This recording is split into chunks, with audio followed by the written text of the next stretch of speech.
I'm a farmer, so the future of agriculture is important to me.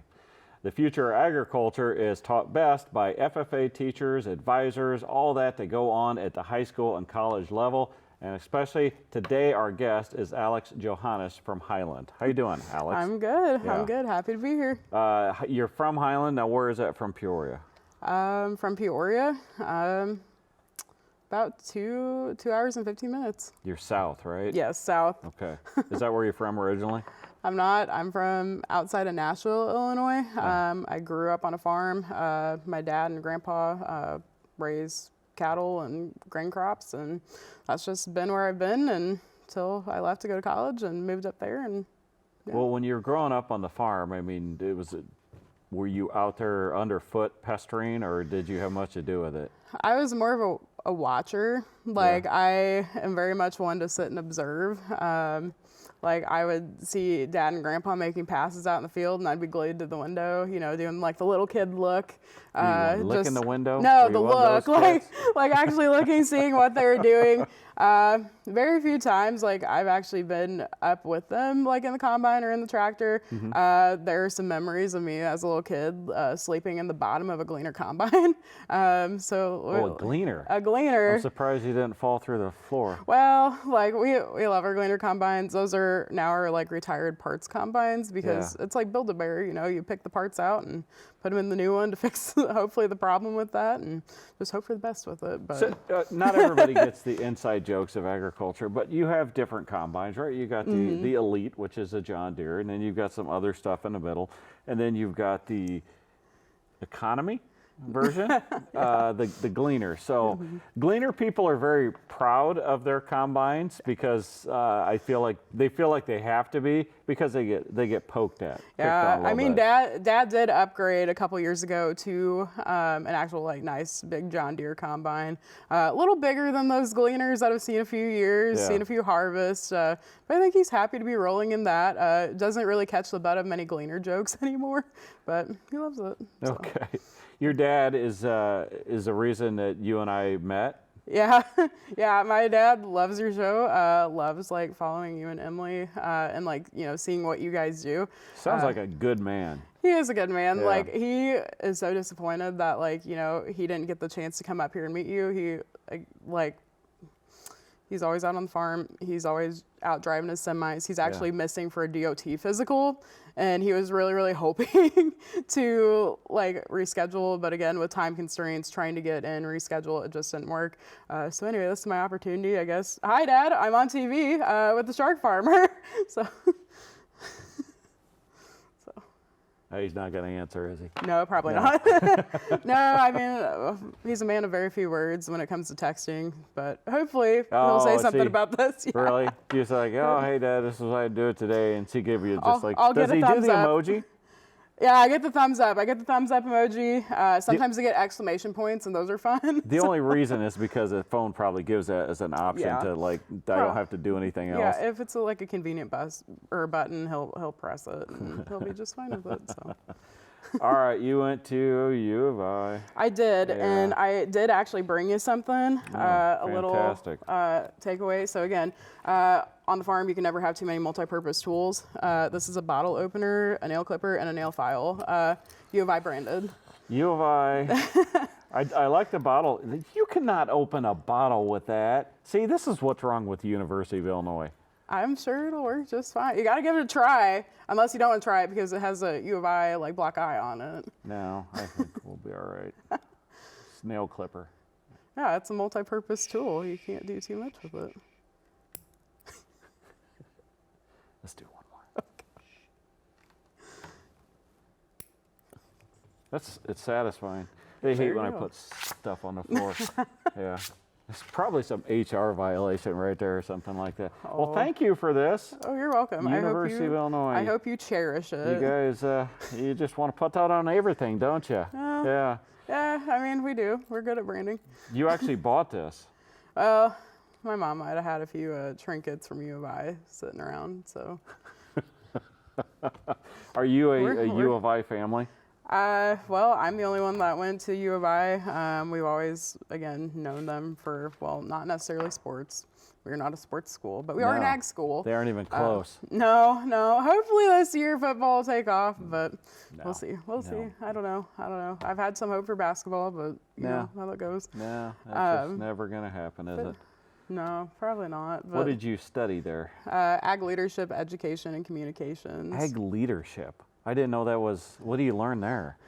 Well, just the different types of like leadership styles, and you know, just how to apply that to like your home and your community, and going from there. I mean, I was more of the education realm of it because obviously like that's what led me into teaching. But I was for sure that I was going to go into ag comm instead of education. That's a dumb major, ag comm. That's the stupidest thing. Agriculture communications you learn to talk a lot. is the dumbest thing you could ever go into. You learn to talk a lot. You learn to do, sit down interviews and, social media and. There's no money in it. None. No. At all. Not like teaching. Oh, don't get me started. I do love my job though, and it pays off in the end, but that's more than just money. So. Well, before we get to that though, you were in FFA and 4-H as a kid? I was in 4-H for a couple years in high school. I was a little late bloomer in that. And then in high school, at the beginning, I joined FFA and didn't really know much about it. Like I knew it was for ag kids. Like didn't really know where I was going to find my footing. And for my freshman year, I think there's a very, very short list of things that I didn't do. Oh, really? You went all out. I loved every minute of it. That's what I lived and breathed. Like I knew from my freshman year that I wanted to be an ag teacher. Oh, really? Until I, kind of grew up and I was like, Was it because you're a teacher? Not necessarily. Oh, like you didn't- I enjoyed my You ag didn't class. like him? No, she was fine. Oh, you didn't like her? I enjoyed my ag classes. What was it about her you didn't like? I don't know. We were just always busy doing a lot. Was it her style or just her personality? She was fine. So. It's not what you say, it's what you don't say. Right. Yeah. No, like I had a good high school experience in FFA, and like I said, that's kind of what led me to be here. Doing all the ag ed things now. Yeah. Like I knew my freshman year I wanted to be an ag teacher, and then I kind of dawdled off, like towards those sophomore, junior, senior years where you're trying to be like, is this really what I want to do? Then I was interested in ag communications because that's what my record book was in. So really, really loved it. And I'm like, okay, like I'm still going to go to school. I'm still going to go be an ag teacher because, it's harder to go get your license, in hindsight. So if I'm in another job and I want to go teach, I just wanted to get it out of the way while I could. So stayed in ag ed all 4 years and had a few good ag communications internships with Osborne Bar and a couple of other places. What were you doing there? Content technology. Everybody thinks you're just going to be on the radio and TV. No, I was behind the scenes working with social media. So we had brands like Bayer, United Soybean Board, Never heard of them. Cattlemen's Hall of Fame on there. And like we helped kind of manage some of their social media. So I did all the back end work, and like I tagged like every interaction that they had. If it was positive, if it was negative, if it was neutral, if it was related to an event. Most of it was probably negative. There were some things, like there are some political shifts, and that's always like changing a little bit. So sometimes that's, what you have to kind of look out for and learn to manage. So. Well, before we get into your teaching now, what do we got here? This is Piggy. It's Piggy. This is Piggy. Piggy is my now 24-year-old stuffed animal. Oh. Piggy has been with me since about day 2. Oh. Yeah, he's a little feeble. Be nice to him. But Piggy has been with me through every single life event, literally since birth. Yeah. He's been to like college graduation. He's on TV now. Like he's been to daycare. Like Piggy had a field trip Piggy had a field trip to daycare, and when Piggy got lost, like that was when like everything broke loose because Piggy was missing. And did you lose it? Piggy was left in the backyard. I don't know I'm how not talking about Piggy right now. When Piggy was gone, did you lose it? Oh, yeah. Did you lose your stuff? Oh, I lost it. And I think my parents did too, because I was distraught that this pig was nowhere to be seen. Did they meet the other Alex? I think so. I think so. And again, it was in the younger age, and I thought I was a horrible kid, but like, you know how little kids, like when they're so attached to something, they lose it. Yeah, like like Piggy was like the thing that I always had, and Piggy's kind of like why I'm here. Like, you know, I mean, it's a pig. You see him out on the farm. Like, I always knew that like we had farm connections, and I'm like, this, you know, ag is always an evolving industry that I'm gonna stay in, and I feel like, you know, it's just fitting that since day 2, I had a pig, and that's how Piggy came to be. His rate of gain maybe is he's a little slim. He might have lost a little stuffing and weight. I mean, like I said, Piggy went everywhere. So I don't want to belabor this, but I need to know. So when you lost Piggy at daycare, where did Piggy go? Like I said, they found Piggy in the backyard. How Piggy got out in the backyard, I have no idea. Was it a rival of yours? Well, I don't know. Like us kids that were there at that daycare, a lot of us were in a group like pretty close in age. Yeah.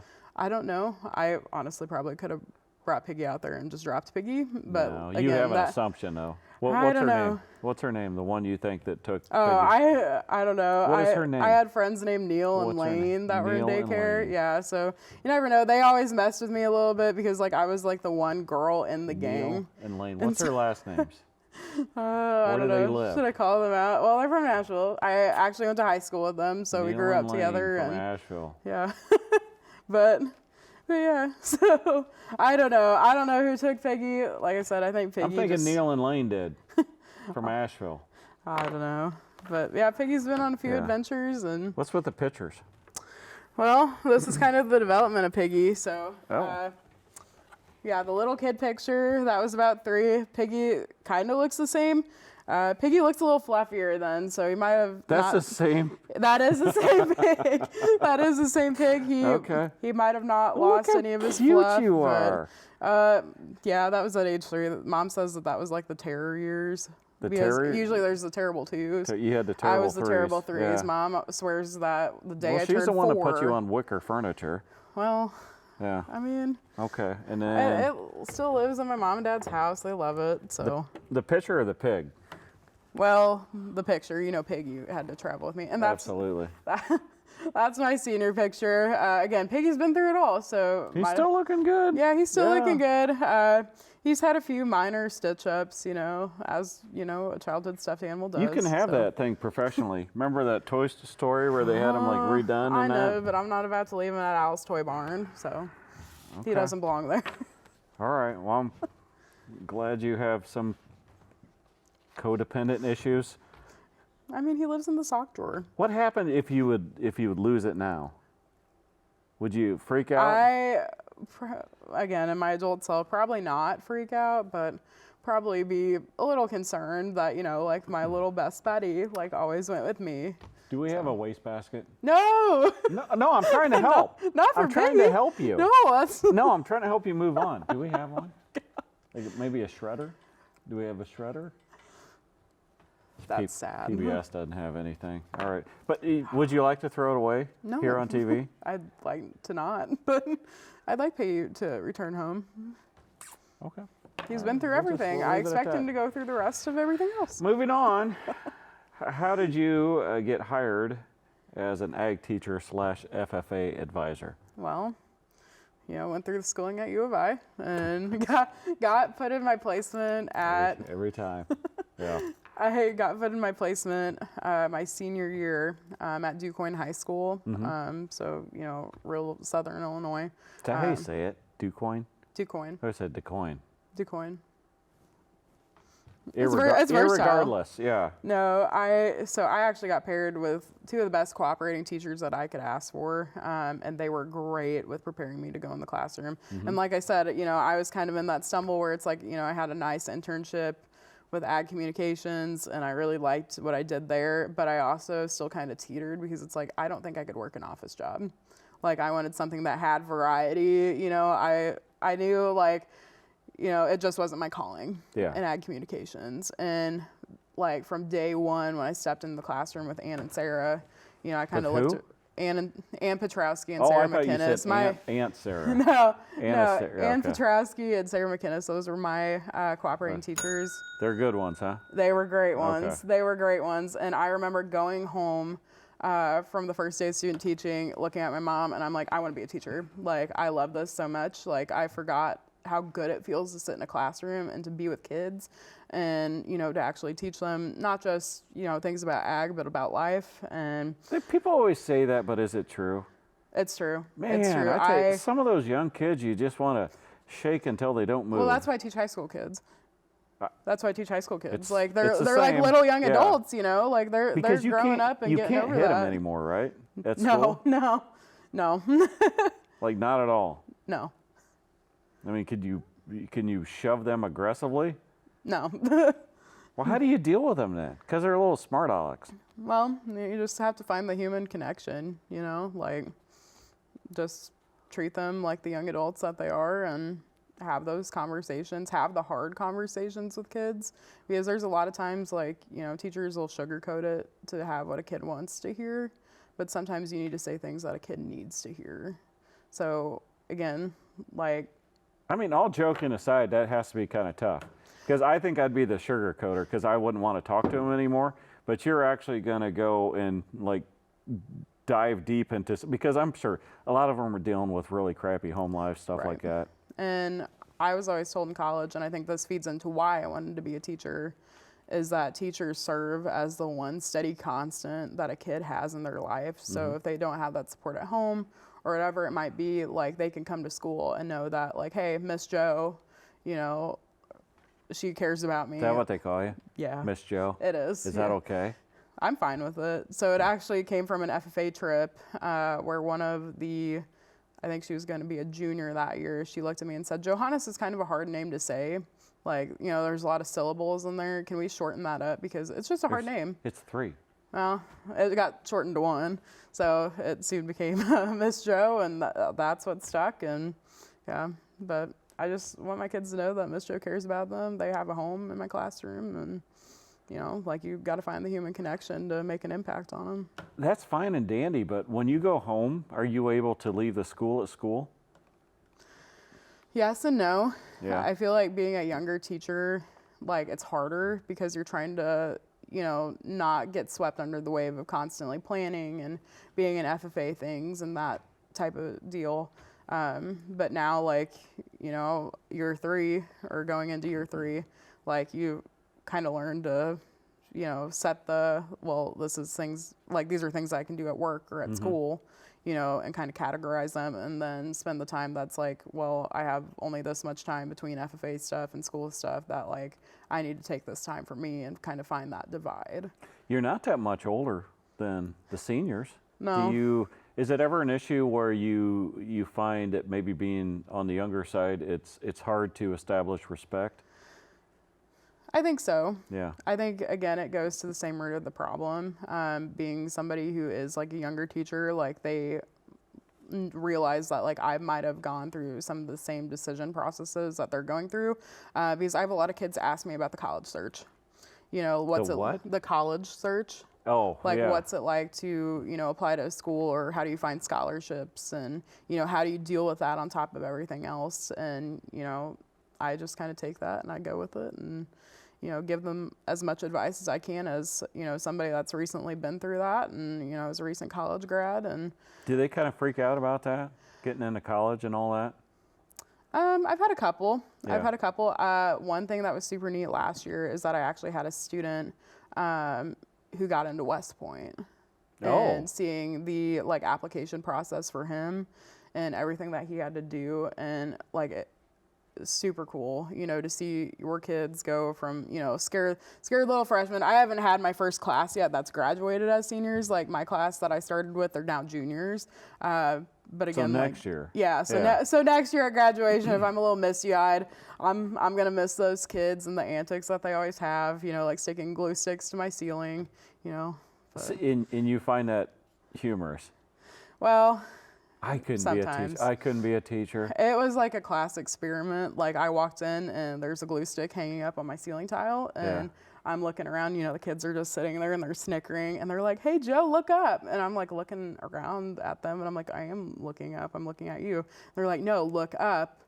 And I see an Elmer's glue stick stuck to the ceiling tile. And it lasted from February all the way through the summer until I think our custodians took it down for summer cleaning. Aww. I know. The kids came in, they're like, "Where's the glue stick at?"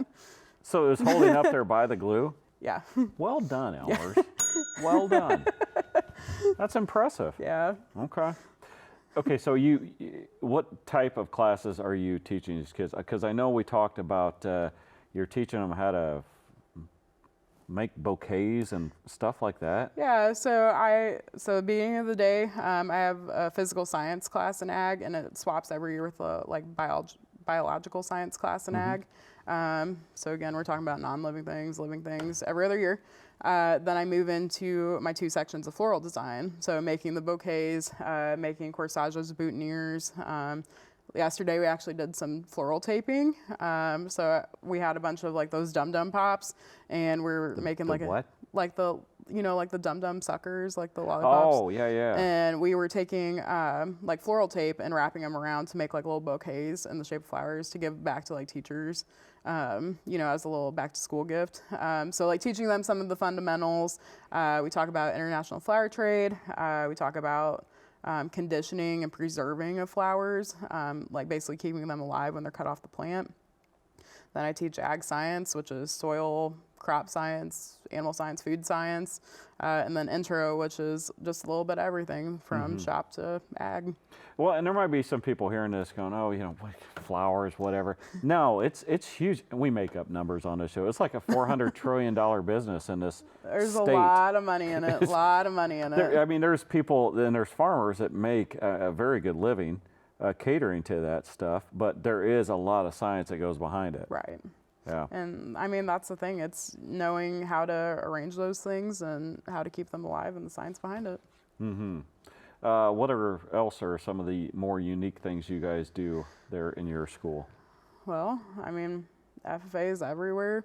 Every year we have a Veterans Day assembly, and I think that's one of the greatest things that we could ever do, because so both of my grandpas, one was in World War II, the other one was in the Korean War, and just knowing some of the stories of the things that they went through, and being able, like, our FFA plays a large role in that assembly, like to the point where last year my floral design kids made centerpieces because they have a breakfast and nobody decorated for them. And I was like, we need to get something out here. So literally in a week turnaround time after I figured that out, we, on a whim, made like a bunch of floral centerpieces to sit at their tables. And not only that, I had kids make about 70 or 80 flower pins for veterans to wear. So it was like a little like blue and white plaid ribbon, and it had a red mum in it, and it had an American flag pin on there, just to give back to them, because they deserve to be recognized. Like, their stories need to be told. And I feel like that's one of our biggest representations that FFA always has in the school, because they're in official dress, they're wearing the blue jacket, and they're trying to give back to people that gave so much to us. So. That is unbelievable. Does a high school student, do they realize what they're doing? Do they realize what a nice thing they're doing, and for the people that they're doing it, or is it just an assignment? I think they understand, because the flower pin idea, that wasn't a class assignment. I was more worried about getting those centerpieces done. And I had a group of about 12, 14 kids that came into my classroom, and they said, "Hey, like, we see that this is important. Like, my grandpa did this. I had a parent that, served, and we see the value in it, and we want to help you." And they came in during a study hall and made an assembly line and put those together. Yeah, so I think they see the value of it. I think they do too.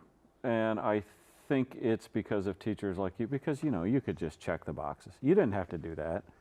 But it says a lot about you that not only you did that, but you passed that on to your kids. Right. Your kids are able to understand that.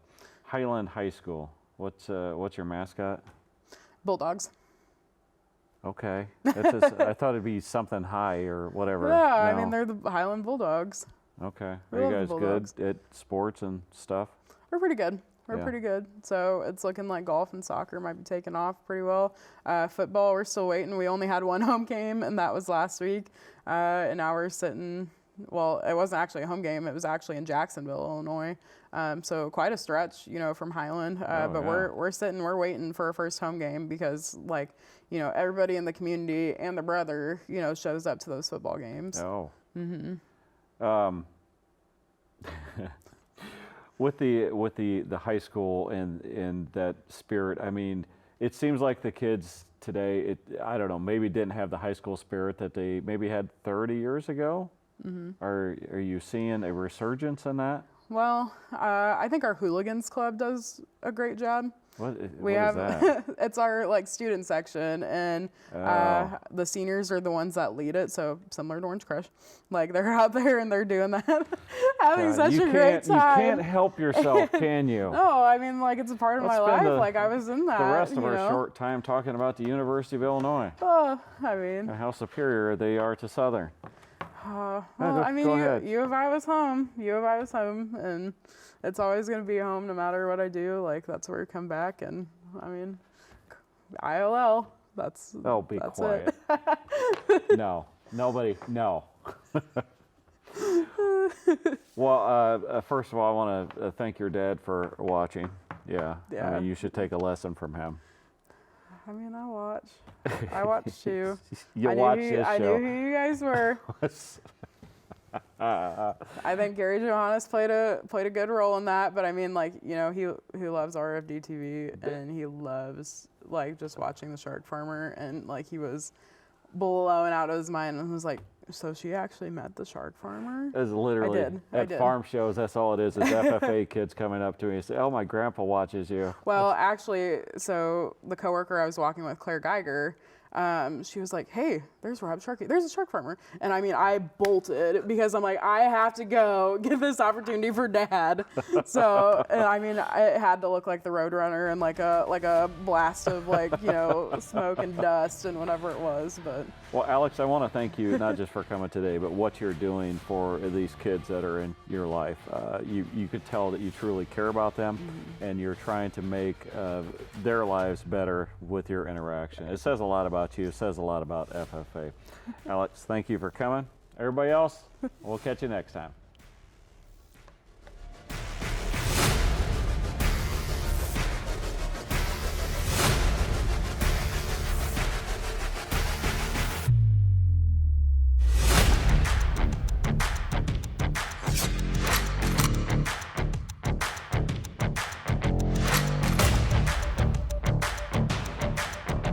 If you enjoyed today's episode, be sure to explore more of our local content. You can connect with us on our social media platforms, visit our website, or download and watch the free PBS app. We can't wait to see you next time on A Shot of Ag.